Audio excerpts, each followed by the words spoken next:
एक छोटे से गांव में मरियम अपनी सास फातिमा के साथ एक पुराने मिट्टी के घर में रहती थी, जिसका 4 दीवारों के बीच एक छोटा सा आंगन था, जहां सुबह के वक्त कबूतर आकर चुग्गा चुगते थे। मरियम एक नई बहू थी जो अपने निकाह के बाद अपने शौहर यूसुफ के घर आई थी।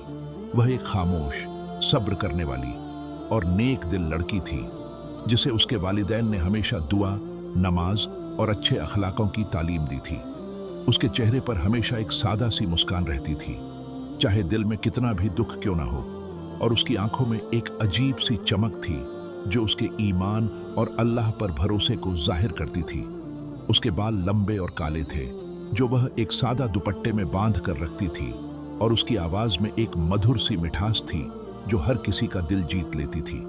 दूसरी तरफ फातिमा एक सख्त मिजाज, गुस्से वाली और जिद्दी औरत थी। उसकी आंखों में एक अजीब सी चुभन थी जब भी वह मरियम को देखती थी, और उसका चेहरा गुस्से से लाल हो जाता था। उसे शुरू से ही मरियम पसंद नहीं थी, क्योंकि उसका ख्याल था कि मरियम उसके बेटे का दिल जीतकर उसकी मोहब्बत को उससे छीन रही है। फातिमा को अपने बेटे से जुदाई का डर था, जो उसके दिल में एक घाव की तरह बैठा था, और यह डर उसके हर फैसले, हर बात और हर हरकत में झलकता था। उसके मन में एक पुराना जख्म था जो उसके बेटे के जन्म के बाद से शुरू हुआ था, जब उसके शौहर का इंतकाल हो गया था, और अब वह यूसुफ को अपनी जिंदगी का एकमात्र सहारा समझती थी। एक सुबह जब सूरज अभी पूरा उगा भी नहीं था और गांव में कोहरा छाया हुआ था, मरियम उठी और घर के काम में लग गई। उसने अपने हाथों से पुराने तंदूर को जलाया, उसमें गरम गरम रोटियां बनाई, सब्जी के लिए आलू और बैंगन को छिलके से साफ किया, और एक पुराने स्टील के केतली में फातिमा के लिए चाय तैयार की। उसने चाय को एक प्याली में डाला, उसमें थोड़ी सी इलायची और सौंफ डाली ताकि खुशबू और स्वाद दोनों अच्छे आए, और धीरे से फातिमा के कमरे की तरफ बढ़ी। जब फातिमा किचन में आई, उसने प्याली को हाथ लगाया, एक घूंट पिया और एकदम गुस्सा हो गई। ये क्या बनाया है? बिल्कुल बेकार। चाय में चीनी ज्यादा है और दूध भी ठंडा लगता है। तुम्हें तो चाय बनाना भी नहीं आता, सारा दिन बस वक्त जाया करती हो। मरियम ने चुपचाप फातिमा की बात सुन ली। उसका दिल दुखी हुआ, लेकिन उसने अपनी जुबान से एक लफ्ज नहीं निकाला। उसने सोचा कि शायद चुप रहना ही बेहतर है, वरना बात और बिगड़ सकती है, और उसने अपने दिल को तसल्ली दी कि अल्लाह सब देख रहा है। लेकिन फातिमा का गुस्सा यहीं नहीं रुका। उसने चाय का कप उठाया और जानबूझकर मरियम के हाथों पर गिरा दिया। गरम चाय से मरियम के हाथ लाल हो गए, जलन से उसकी आंखों में आंसू आ गए और वह दर्द से चीख पड़ी। फातिमा ने भी सख्ती से कहा, बस इतनी सी बात पर रोना? ये भी सह नहीं सकती तो घर कैसे संभालेगी? तुम्हें तो शौहर के घर की इज्जत की भी कदर नहीं।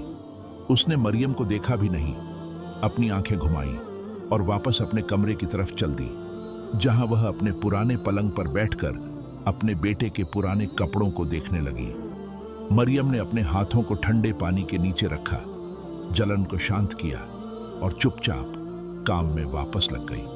फातिमा ने उस दिन उससे घर के सारे काम करने का हुक्म दिया, भारी पानी के मटके उठाना, पुराने घर के किसी कोने में झाड़ू लगाना, कपड़ों को धूप में सुखाना और शाम का खाना तैयार करना।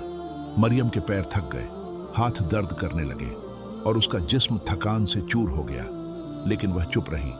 उसने अपने दिल में कुरान की आयत दोहराई, जो लोग सब्र करते हैं उनके लिए खुशखबरी है, सूरह अल-बकरा। उसने सोचा कि अल्लाह उसकी मदद करेगा और वह अपनी जुबान से शिकायत नहीं करेगी।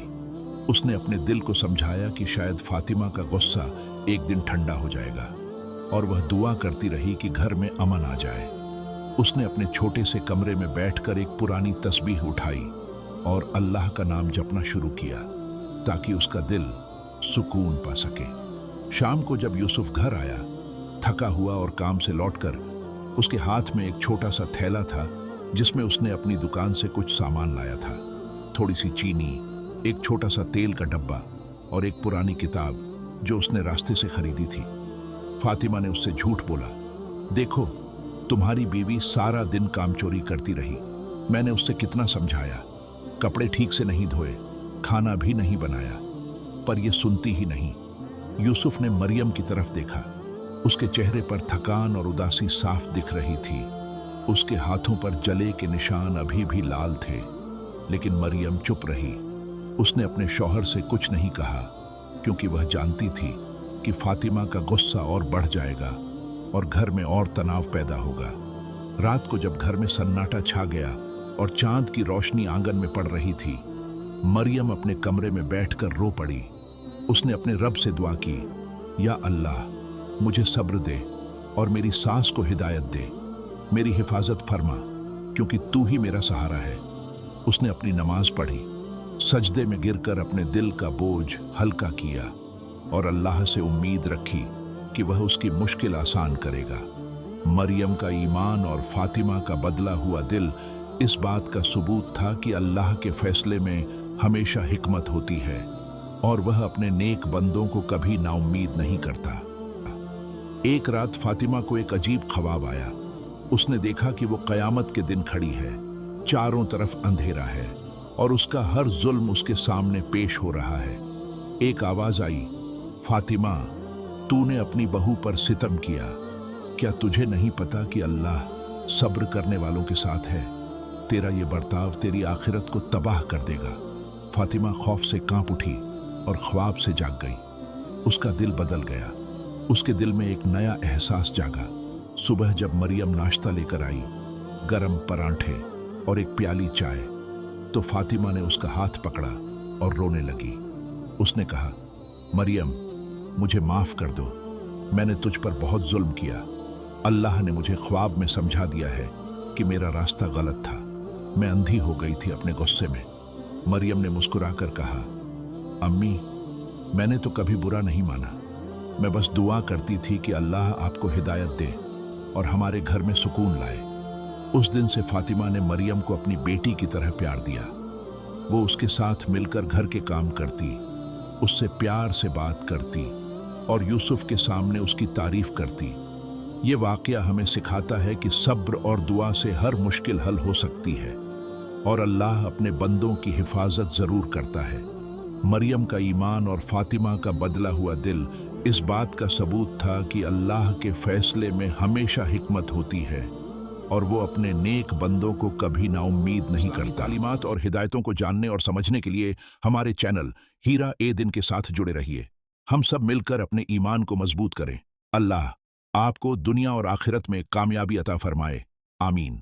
अगर आपको ये वीडियो पसंद आया तो इसे लाइक करें, अपने दोस्तों और घर वालों के साथ शेयर करें और ऐसे ही फायदेमंद इस्लामी वाकयात जानने के लिए हीरा ए दीन को सब्सक्राइब करना ना भूलें।